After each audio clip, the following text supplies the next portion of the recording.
The air hung heavy over the open ground just beyond London's walls. In 1231, a crowd gathered around a makeshift gallows. There, under royal command, rebellious barons, once proud nobles, faced execution in the field known as Smithfield. It was not the first such event here, and it would be far from the last. What began as a cattle market on the outskirts of the medieval city would, over the centuries, become London's most infamous site of public justice, Smithfield. Smithfield was never meant to be a place of death.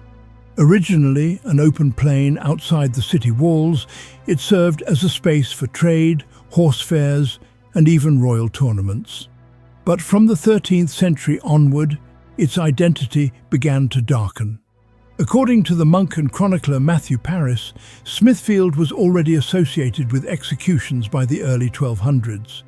He describes the hanging of barons ordered by the king, a chilling indicator that this public space was becoming an arena for state violence, one where royal authority could be quite literally displayed on a rope.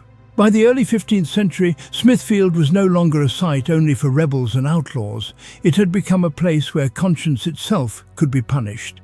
In 1410, John Badby, a humble craftsman and follower of the Lollard reform movement, was brought to the square for denying the doctrine of transubstantiation.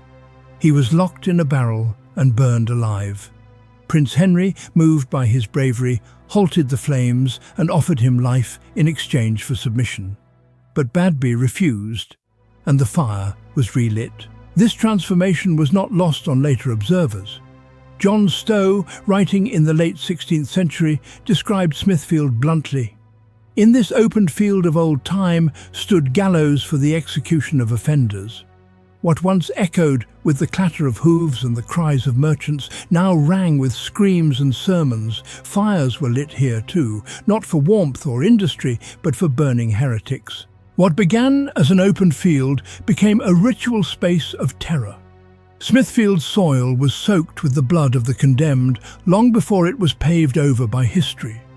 The fires of Smithfield, executing heretics in Tudor London. In Tudor London, Smithfield transformed into more than a place of execution. It became a furnace of religious terror. Under Queen Mary I, the site turned into a theatre of flame.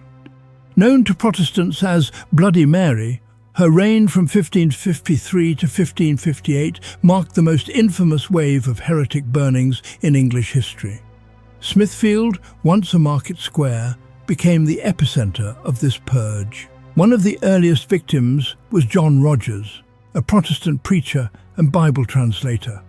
On the morning of February 4, 1555, he was led to the stake in Smithfield. His wife and children stood among the spectators. According to Fox's Book of Martyrs, Rogers remained calm, even defiant.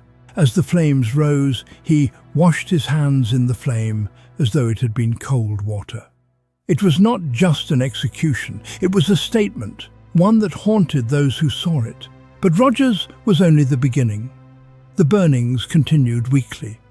The Londoner Henry Machin, who recorded events in his diary, described one particularly brutal day in July 1555. A man and a woman burned together in Smithfield. He wrote simply but powerfully, "The cry of the people was great against the cruelty." In these few words, the emotional fracture within the city is exposed. Loyalty to the crown clashed with sympathy for the condemned. The flames of Smithfield were not only literal, they were symbolic.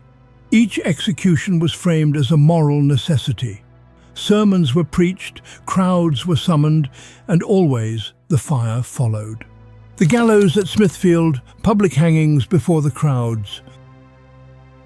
It began with the hammering of timber, not for shelter or trade, but for death.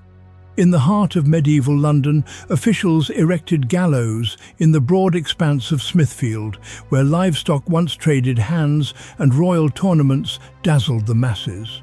These new wooden frames had a single purpose: to suspend the condemned before the eyes of the city. Justice here would hang in the air. The decision was deliberate.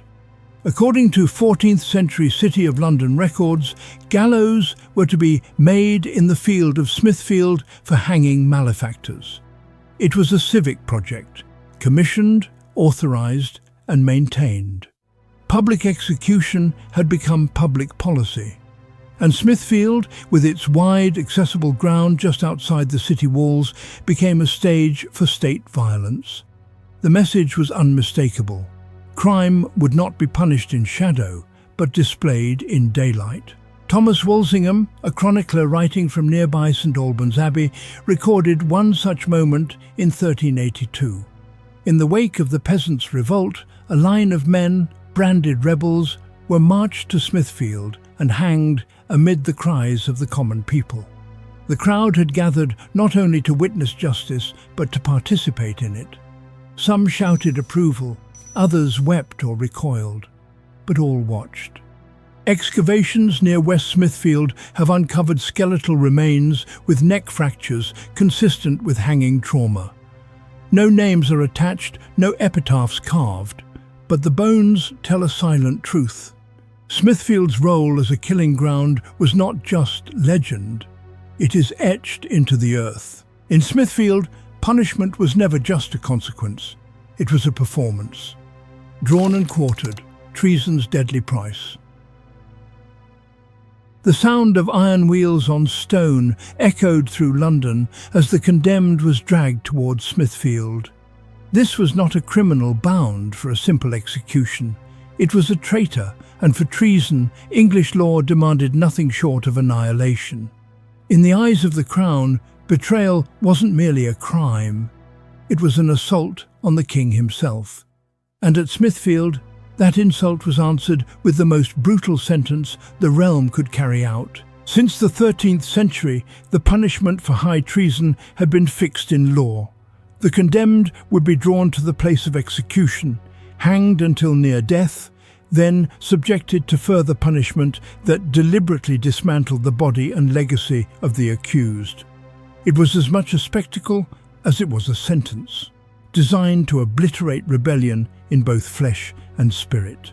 In 1305, William Wallace, the Scottish freedom fighter who defied King Edward I, was brought to Smithfield.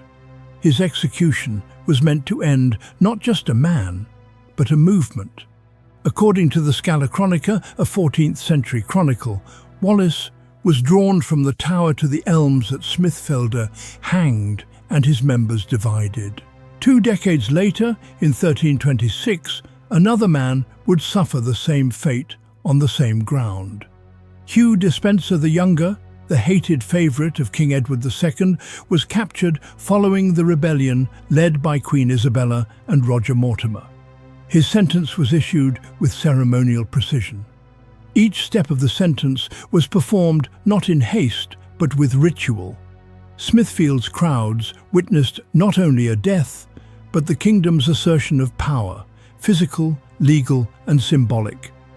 Despenser's remains were dispersed across the country, a final act of fragmentation to mirror his betrayal. By this time, Smithfield had become more than a marketplace or execution ground. It was a theatre of state vengeance. When the sentence of hanging, drawing and quartering was pronounced, it was not merely to punish, it was to erase, to dismantle treason so thoroughly that no piece of it would survive. In the open fields of Smithfield, kings silenced their enemies, not behind walls, but before the eyes of a city. And in that visibility lay the true purpose of the punishment, not just to kill the traitor, but to teach the crowd what loyalty truly cost. The executions at Smithfield were never random acts of cruelty. They were public rituals of power, engineered to instill fear, enforce obedience, and erase defiance. Over centuries, this killing ground became a mirror of England's shifting soul, where kings crushed rebellion, where martyrs met flames, and where the crowd was never just a witness, but part of the performance. And yet, where bodies once fell, coins now trade hands. Comment below.